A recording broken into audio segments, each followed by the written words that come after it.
Namakuru ni imwe mu nkuru navuga y'uyu mwana w'umuhungu iri gukomeza kugenda igarukwaho n'abantu bagiye batandukanye by'umwihariko ku mbuga nkoranyambaga, kubera ko niho uyu mwana w'umuhungu akomeje kugenda akwirakwizwa ku mbuga nkoranyambaga zigiye zitandukanye, by'umwihariko bagira ngo babe bamusabira ubufasha ajye kwivuza. nk'uko muri kwibona kuri screen zanyu, ni inkuru tugiye kuza tugarukaho mu gihe benshi bakomeje kugenda bibaza bati uburwayi bwe bwavuye he, ese byagenze gute, ese no mu kihe gihugu.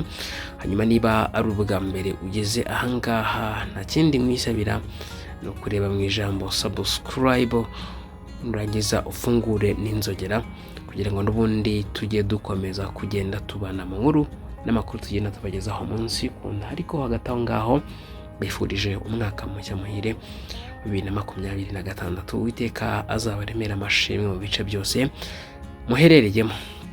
Ni mu gihugu cy'u Burundi mu mujyi wa Bujumbura, kugira ngo uyu mwana abe yavurwa indwara ikibyimba mubona afite kuri uyu mutwe, bisaba ngo nibura amafaranga y'amarundi angana na miliyoni 11 z'amafaranga y'amarundi. Nyamara uyu mwana asanzwe n'ubundi nk'avuka mu muryango ukennye cyane. Amazina ye yitwa Obed Niyonsenga, ni umusore imyaka 20, akaba akomoka n'ubundi ahitwa Mugimbu muri zone Muramba, komine Bubanza, intara ya Bujumbura n'ubundi nk'uko mubibona muri aya mafoto. Obed ari mu burwayi navuga ko bukomeye cyane nko muri kubona kuri screen zanyu, dore ko ngo ababyeyi be bamaze igihe kinini bagerageza kuba bamuvuza ahantu hatandukanye, ariko gukira bikanga nk'uko bisobanurwa na papa we.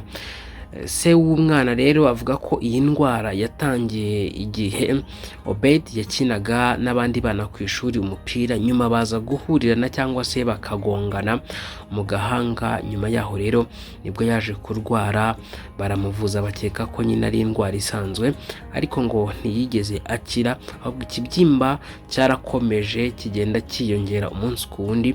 Rero bakavuga ko ari ibintu bibateye agahinda, dore ko banagerageje no kumujyana kwa muganga, banamwohereza gupimwa hanze y'igihugu n'ubundi kugira ngo barebe niba atari kanseri.